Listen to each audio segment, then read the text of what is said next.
রোজ কি মাংস খাওয়া যায়? আরে ওই মিনা, আমাকে ভিজিয়ে দিলি কেন? ভিজিয়ে দিলাম, আমি তো দেখি না। আমাকে ভিজিয়ে দে বলে কই ভিজিয়ে দিলাম? আরে মিনা, তুই এই মাংস ফেলে দিলি কেন? এই মাংস তো এগুলা তো অনেক ভালো আছে। আরে বাসায় কেউ নেই, রান্না করবে কে? তাই ফেলে দিয়েছি। আমাকে বলতে পারতে, আমি তোমাকে রান্না করে খাওয়াতাম। যাও, তুমি নিয়ে যাও, মজা করে রান্না করে খাও। বাসায় গিয়ে মজা করে রান্না করে খাই। রিকাত, এই দেখো আমি কি এনেছি। এই, তুমি কি পাগল হয়ে গেছো? এত দামি মাংস কই পেলে? আরে টিনার বাসায় কেউ নেই, কি রান্না করতে পারবে না, তাই নাকি?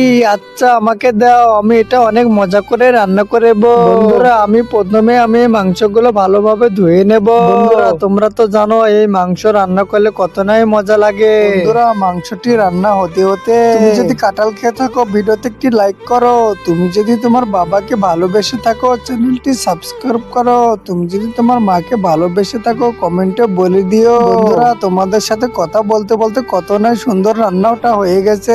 এখন সবাই খাওয়ার পালা। ওয়াও, কি সুন্দর মজা হয়েছে।